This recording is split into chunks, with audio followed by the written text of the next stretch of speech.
Alors dans cette vidéo, nous allons voir une fonction bien mise en avant par Adobe dans l'Adobe Max pour la révélation de Photoshop CC 2021, c'est évidemment le remplacement de ciel. C'est un truc qui existe déjà dans d'autres logiciels avec plus ou moins de bonheur, notamment chez Skylum, en disant qu'on va remplacer le ciel avec les fonctions d'intelligence artificielle. Donc ici chez Adobe ça s'appelle Adobe Sensei.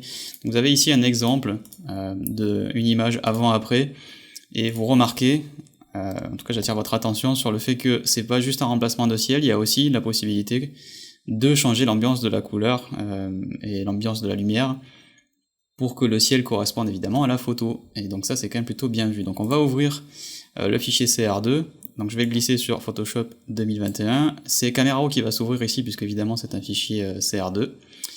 Donc on a évidemment le nouveau Camera Raw 13, je vous invite à consulter la vidéo que je vais faire pour parler des nouveautés de Camera Raw 13, il n'y a pas des tonnes de nouveautés, mais il y a juste un truc qui est, notamment au niveau du développement, on a maintenant un système d'étalonnage de couleurs avec 3 roues, qu'on utilise beaucoup en vidéo, qui est aussi présent du coup dans Lightroom, mais bon, on verra ça plus tard. Donc là je vais juste rien faire sur cette image, je vais juste aller dans le flux de production, et on va juste mettre du 16 bits par couche. C'est en plus une vieille image, mais qui profite des avancées qui ont été faites sur Camera Raw, car c'est du Canon 400D, donc c'est vraiment un vieux capteur.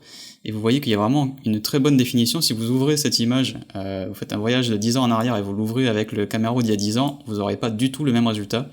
C'est la beauté du fichier brut, c'est qu'on peut faire évoluer les images juste par la puissance du post-traitement. Donc là j'ai mon image dans Photoshop 2021, on va aller dans édition, et on va mettre remplacement du ciel. Alors ça se présente de cette forme, on va avoir un certain nombre de ciels qui sont fournis par défaut. Vous voyez ici j'ai des ciels bleus, des ciels spectaculaires, des couchers de soleil, et vous pouvez évidemment importer les vôtres. Donc pour importer les vôtres c'est très simple, vous avez la petite roue crantée, vous mettez nouveau ciel, et non pas importer des ciels, je sais que c'est pas très intuitif, mais vous allez pouvoir du coup importer tous les formats d'images qui sont supportés par Photoshop. Tout bêtement, on peut évidemment du coup les synchroniser sur votre espace Creative Cloud. Donc moi j'utilise pas le Creative Cloud pour le stockage, j'utilise Google Drive, donc c'est pour ça que c'est pas présent par défaut. Mais évidemment vous allez chercher vos ciels à l'endroit où vous le souhaitez. Alors pourquoi pas importer des ciels? Alors parce qu'en fait, quand vous avez importé vos ciels, vous pouvez les exporter, c'est-à-dire on pourrait par exemple les mettre dans un groupe, on pourrait mettre par exemple mes ciels, avec les JPEG que vous importez ou toute autre image, et ce truc là vous pouvez l'exporter maintenant, en cliquant sur les ciels qui sont à l'intérieur, et quand vous les avez exportés, donc par exemple exportation des ciels sélectionnés, vous allez les exporter dans un format qui s'appelle .sky, vous le voyez ici. Et donc évidemment quand on veut les importer sur une autre machine, par exemple vous avez un groupe de ciels que vous voulez utiliser et les synchroniser sur votre cloud, vous les exportez au format .sky et vous pouvez derrière du coup les réimporter au format .sky. Donc c'est pas pour rajouter des ciels, c'est vraiment pour importer ou exporter une banque de ciels. Donc c'est peut-être pas très explicite au niveau du vocabulaire, mais vraiment pour rajouter vos ciels, c'est tout bêtement nouveau ciel. Ok. Donc là moi ce que je vais faire c'est remplacer, mettre un ciel de coucher de soleil, donc on va vraiment faire le grand écart, et on va prendre par exemple cette image ici, et je vérifie s'il n'y en a pas une qui est mieux, mais celle-là elle est pas mal, et vous voyez que le détourage est quand même plutôt très bon, c'est-à-dire que déjà en un seul clic ça marche plutôt pas mal. Vous avez ici la possibilité d'étendre la zone du ciel si jamais le masque était pas bon sur les contours. On peut décaler ce contour, vous le voyez ici, pour que le ciel rentre plus ou moins dans le décor. Alors évidemment vous n'avez pas vraiment d'intérêt à rentrer dans le décor, ça marche pas, mais vous avez plutôt intérêt des fois éventuellement rendre le ciel un peu moins visible à l'horizon, pour que ça s'incruste un petit peu mieux. Et alors on peut du coup générer un contour plus ou moins diffus autour. Là si je mets 0, j'ai vraiment un détourage qui se fait un peu la serpette, et encore que là il est vraiment très bon quand même, il s'en sort plutôt pas mal, mais on va plutôt ici le fondre.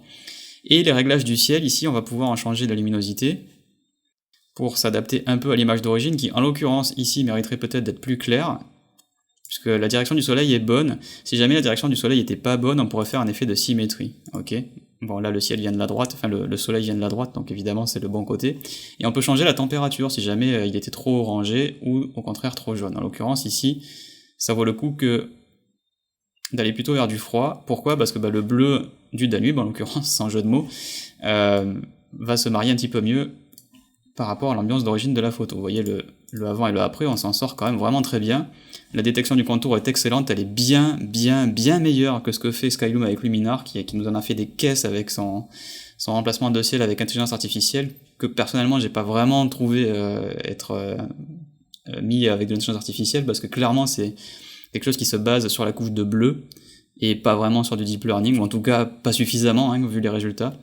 Mais là, dans Photoshop, Adobe le fait plus tard que les autres, mais ils le font mieux. Vous me connaissez maintenant, je vais pas cirer les pompes d'Adobe forcément si c'est pas nécessaire, mais là pour le coup ça marche plutôt bien, donc bravo à eux. C'était bien de pas avoir cédé aux sirènes de l'IA pour un truc qui marche pas, donc je doute pas vraiment que ce soit de l'IA, ça a l'air d'en être, ça se base pas forcément sur la couche de bleu, et en plus ça marche. Donc en mode d'éclairage, on peut mettre produit ou superposition. Attention, superposition, ici mon ciel il va plus bas en fait que ce qu'il a l'air d'aller, et donc il va en superposition rééclairer l'horizon, donc ça va pas être bon pour cette image, mais on pourrait du coup régler l'image du premier plan pour que ça se mélange plus ou moins bien à l'horizon. En l'occurrence ici on va laisser l'éclairage vers 1, et le réglage des couleurs c'est à quel point mon premier plan va prendre de la couleur du ciel, donc en l'occurrence ici il va se réchauffer si je vais vers la droite, et du coup c'est mieux, ça marche beaucoup mieux quoi. Ensuite, on peut choisir de sortir sur un nouveau calque ou sur dupliquer le calque. Regardez, quand je mets nouveau calque et que je vais valider, en fait, il va me mettre tous les réglages qui ont suivi à faire le ciel avec le masque et tout, et tout, et tout. C'est vraiment très, très, très, très bien vu. Là, par exemple, je vois le masque qui a été effectué. Je peux même, du coup, décider d'aller peindre sur les bâtiments, par exemple, parce que, du coup, il y a des petits bouts qui ont été troués, hein, forcément, puisque si c'est blanc, c'est que c'est transparent. Donc si je veux vraiment être un peu maniaque, je peux dire attention, le ciel, je veux pas qu'il rentre à moitié dans les bâtiments. Donc vous voyez que la détection de base est quand même plutôt excellente, surtout sur une image comme ça, qui est quand même pas un cadeau, hein, avec des bâtiments architecturaux, enfin avec des motifs architecturaux qui sont pas faciles. Voilà, donc je pourrais nettoyer mon masque, je vais pas y passer 2 heures parce que c'est pas le sujet. Et surtout, à l'échelle de l'image, on ne voit pas que le ciel, il passe derrière, quoi. J'ai ensuite l'étalonnage du premier plan, avec la couleur de premier plan, qui me permet de teinter d'une couleur, donc ça c'est plutôt cool, et par-dessus, hop, une température du ciel qui est faite avec un balance des couleurs, et par-dessus luminosité du ciel qui est faite avec un luminosité contraste. Ça veut dire qu'à partir de ces trucs-là, à partir de ces masques-là, je peux continuer mon travail d'une manière très fine. Par exemple, ici, on peut se baser sur le masque qui a été fait sur le ciel, et utiliser donc aussi des calques de réglage avec l'écrêtage. On pourrait dire, par exemple, on va faire une courbe, et je pourrais faire du coup une courbe, on va le mettre en écrêtage, pardon, donc alt-clic au milieu, et on pourrait, vous le voyez, décider de travailler le ciel avec une courbe en plus, pour le contraster un peu plus, par exemple, tout en bénéficiant du masque qui a déjà été fait. Donc soit vous sortez sur un duplicata du calque, et tout est encapsulé, et bon, c'est destructif, hein, du coup, soit vous sortez ici, comme vous le voyez, directement sur un groupe, et vous pouvez du coup rendre la retouche non destructive. C'est vraiment super bien vu d'avoir fait ça. Je pense que je les attendais au tournant quand il y a eu les premières fuites sur ce truc-là. Je me suis dit, est-ce qu'ils vont penser à faire un truc non destructif, ou est-ce que ça va être genre tu cliques et tu pries pour que ça marche? En l'occurrence, tu t'as pas à prier pour que ça marche, parce que déjà ça marche, et ensuite, en plus, au pire, on peut vraiment revenir derrière, quoi. Et si jamais les ciels qui sont fournis d'origine vous plaisent pas, vous pouvez évidemment les retoucher. On peut faire, vous voyez ici, alt-clic sur le ciel, il est nommé ciel, en plus il est bien renommé. On désactive le masque, et on pourrait par exemple, s'il y a des trucs qui nous gonflent, dire là par exemple ce bout de nuage, ici j'appuie sur J, hop, on va faire un contenu pris en compte, boum, on enlève ce bout de nuage par exemple, quoi. Et quand on a fini, on refait alt-clic, on refait activer le masque, pardon, et on refait alt-clic sur ciel, et on remet tout le monde en place. Et tac, j'ai remplacé un ciel en 2-2. C'est vraiment pas mal, franchement je vais être hyper honnête avec vous, je m'attendais pas du tout à ce que ça marche aussi bien. Comme je vous l'ai déjà dit, j'ai un peu l'épaule qui se hérisse quand j'entends parler d'intelligence artificielle. Alors il y a évidemment des cas où ça marche un petit peu moins bien, on va prendre par exemple cette image. On va prendre une image qui est vraiment hyper dure, qui clairement n'est pas faite pour être spectaculaire pendant une Adobe Max, hein, parce qu'évidemment vous savez qu'Adobe va choisir ses fichiers très précautionneusement pour que ça ait un maximum d'effet et que ça pète en gros.